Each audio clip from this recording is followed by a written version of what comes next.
Hey you, and welcome to this video where I will help you out how to create an account on InstaForex. Right now we are here on the website from InstaForex, and from here we want to open a trading account. So what we're going to do is click here on the green button and click on open trading account.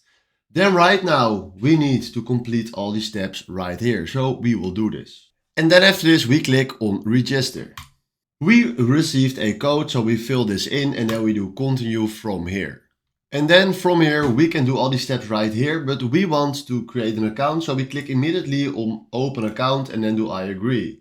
Select the platform, MT5, the type.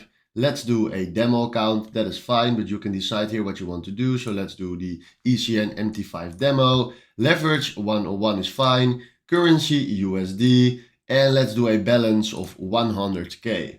Then we do right now open account. Then right now you will see right here the details for this account. Then we click on continue. And right now we created an account on InstaForex. So this is how you can create your account on InstaForex. Hopefully this was the video where I was looking for. Thanks for watching and have a wonderful day. Ciao.